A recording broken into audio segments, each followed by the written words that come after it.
इडली चाय वाली की सफलता। पुन्नूर गांव पहाड़ी पे बसा एक सुंदर सा गांव था। वहां पे लता अपने पति श्याम के साथ अपने बच्चे के साथ रहा करती थी। श्याम पुन्नूर में चाय बनाने वाली फैक्ट्री में काम किया करता था। वो बहुत ही मेहनती था। फैक्ट्री के प्रबंधक उसकी हमेशा तारीफ किया करते थे और साथ ही तारीफ किया करते थे लता के हाथ की बनाई इडली की।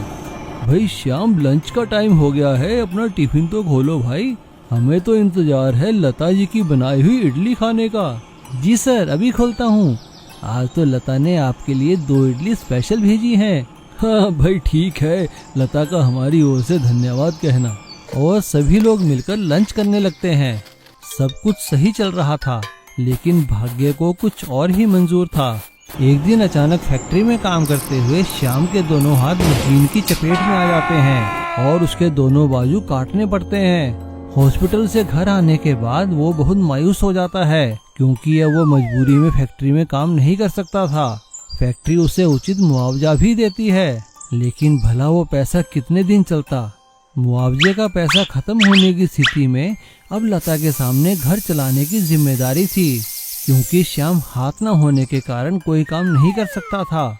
उसने मायूस होकर लता से कहा, लता, मैं बहुत शर्मिंदा हूँ, मैं तुम लोगों के लिए कुछ नहीं कर पाऊंगा। इससे अच्छा तो भगवान मुझे मौत ही दे देता। श्याम की बात सुनकर लता ने कहा, अजी आप ऐसा क्यों कहते हैं? आप हिम्मत मत हारिए, आपका हमारे साथ होना ही काफी है। चलिए उठिए, मैं आपको गर्मा गर्म इडली खिलाती हूँ। और ऐसा कहने के बाद लता श्याम को गर्मा गर्म इडली खिलाने लगती है। तभी उन लोगों के घर के बाहर एक गाड़ी आकर रुकती है। वो दोनों हैरान रह जाते हैं, क्योंकि फैक्ट्री के प्रबंधक उनके घर आए थे।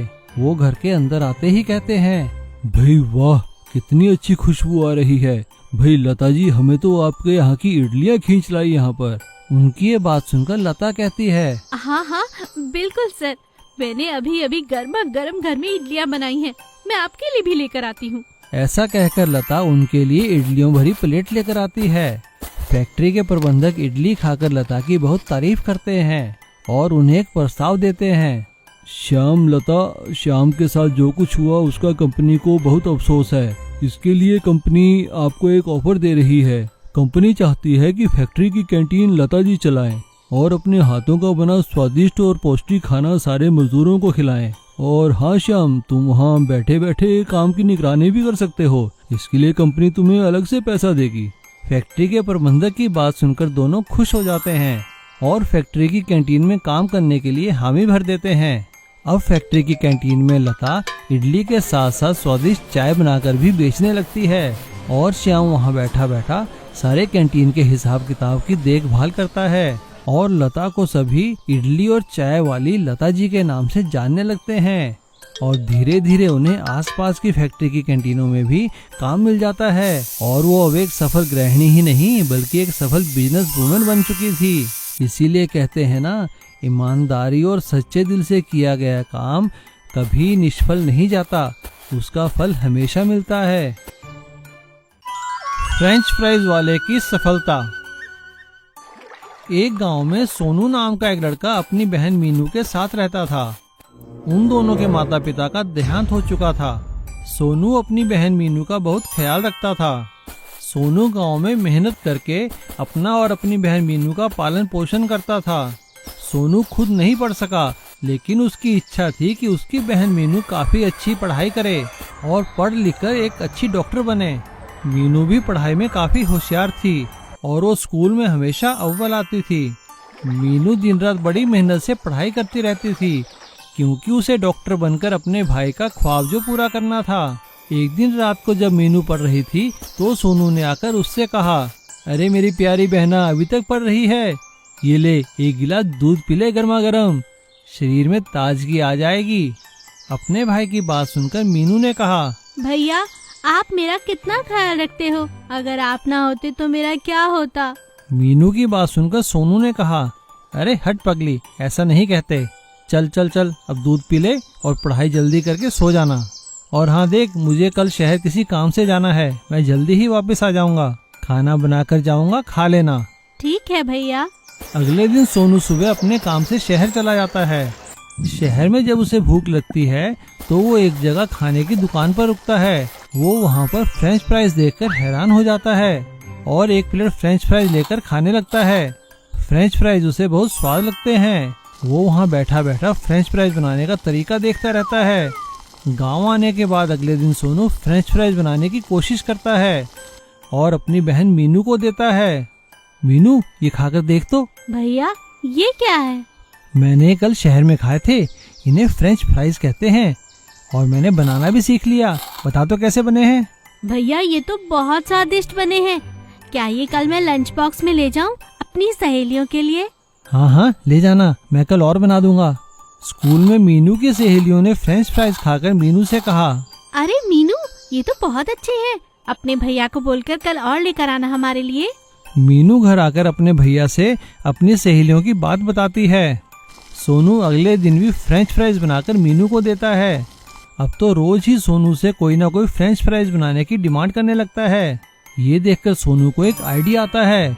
वो अगले दिन अपने घर के सामने फ्रेंच फ्राइज की दुकान खोल लेता है। गांव और आसपास कोई फ्रेंच फ्राइज की दुकान ना होने के कारण उसकी दुकान काफी चल निकलती है, क्योंकि वो काफी स्वादिष्ट फ्रेंच फ्राइज बनाता था। धीरे धीरे सोनू के फ्रेंच फ्राइज आसपास के गांवों में भी मशहूर हो जाते हैं। अब सोनू का काम इतना चल निकला था कि वो गांव के मेन बाजार में एक दुकान ले लेता है और अपनी सहायता के लिए गांव के कुछ लड़कों को भी रख लेता है। और अब सोनू को सभी फ्रेंच फ्राइज वाले सोनू के नाम से जानने लगते हैं। और सोनू मीनू की एक बहुत अच्छे मेडिकल कॉलेज में एडमिशन करवा देता है। इस तरह कड़ी मेहनत और लगन से सोनू अपना सपना पूरा करता है। अमीर भाई और गरीब भाई। एक गांव में सुशीला नाम की एक औरत रहती थी। उसके 2 बेटे थे, कमल और विमल। सुशीला के पति का देहांत हो चुका था। सुशीला अपने घर में कपड़े सिलाई करके अपने दोनों बेटों का पालन पोषण करती थी। कमल बड़ा बेटा था और विमल छोटा। कमल पढ़ाई लिखाई में काफी होशियार था। विमल का दिमाग वैसे तो पढ़ाई लिखाई में नहीं लगता था, लेकिन वो शंकर भाई की गैराज में मोटर मैकेनिकी का काम सीखता था। दिमाग तेज होने के कारण वो जल्द ही एक अच्छा मोटर मैकेनिक बन गया। और इधर कमल पढ़ाई लिखाई में काफी आगे बढ़ गया था। अब उसे उच्च शिक्षा के लिए बड़े शहर जाना था। उसने अपनी माँ से कहा, माँ, मेरी यहाँ की शिक्षा खत्म हो चुकी है, अब मुझे आगे पढ़ाई के लिए शहर जाना होगा। कमल की बात सुनकर सुशीला कहती है, मगर बेटा, इसमें तो बहुत पैसे लगेंगे। तू तो हमारे हालात जानता है ना। इससे अच्छा तो कोई नौकरी ढूंढ ले, वो ज्यादा सही रहेगा। लेकिन तभी विमल वहाँ आ जाता है और वो माँ और कमल से कहता है, माँ, अगर भैया पढ़ना चाहते हैं तो इन्हें पढ़ने दीजिए, खर्चा मैं उठा लूंगा, मैं और मेहनत करूंगा। विमल की बात सुनकर कमल विमल को गले से लगा लेता है। कमल शहर जाने की तैयारी करता है।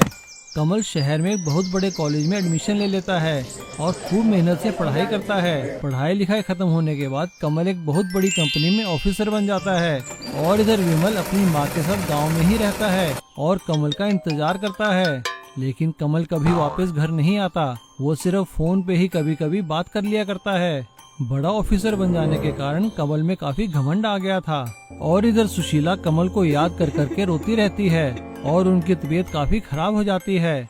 वो विमल से कहती हैं, बेटा, बस एक बार तू कमल को मेरे पास ले आ, ताकि मेरी आत्मा को शांति मिल सके। माँ, ऐसा मत कहो, तुम ठीक हो जाओगी। बाकी जहाँ तक रही कमल की बात, मैं कल ही शहर जाकर कमल को अपने साथ लेकर आऊंगा। और अगले ही दिन विमल गांव वालों को अपनी माँ का ख्याल रखने के लिए कहकर कमल को लाने के लिए शहर को निकल जाता है। शहर पहुँचने के बाद वो विमल का पता ढूंढने लगता है। जब वो एक सड़क पर जा रहा था, तभी उसने देखा कि एक तेज रफ्तार से गाड़ी आई और एक डिवाइडर से टकराकर रुक गई। विमल भागकर उस गाड़ी की तरफ गया। उसने देखा उसमें एक बुजुर्ग आदमी बैठे थे।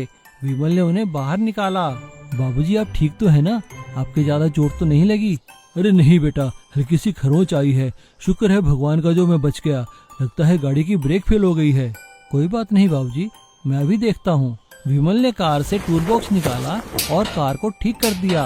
वो आदमी विमल से काफी प्रभावित हुआ और उसने विमल का शहर आने का कारण पूछा। विमल ने उसे सारी बात बताई तो उस आदमी ने विमल को अपने साथ आने के लिए कहा और वो विमल को अपने साथ एक बहुत बड़ी कंपनी के ऑफिस में ले आया। वो उस कंपनी के मालिक थे। थोड़ी ही देर बाद कमल ऑफिस में आता है। सर, आपने मुझे बुलाया? अरे भाई, तुमने हमें बताया ही नहीं कि तुम्हारी माँ और तुम्हारा छोटा भाई भी है। विमल ये सुनकर हैरान रह जाता है और कमल विमल को देखकर चौंक जाता है। अरे नहीं बाबूजी, कमल भैया तो हमें बहुत बुलाते हैं शहर, वो तो माँ ही नहीं आना चाहती। विमल के मुंह से ऐसी बात सुनकर कमल बहुत शर्मिंदा होता है और वो विमल से माफी मांगता है। कमल विमल के साथ गांव जाता है और माँ से माफी मांगता है और विमल और माँ को लेकर शहर आ जाता है और माँ का एक बहुत बड़े हॉस्पिटल में इलाज करवाता है। जल्दी ही सुशीला जी ठीक हो जाती हैं और अब दोनों बेटों के साथ खुशी खुशी रहने लगती हैं, कभी गांव में तो कभी शहर में।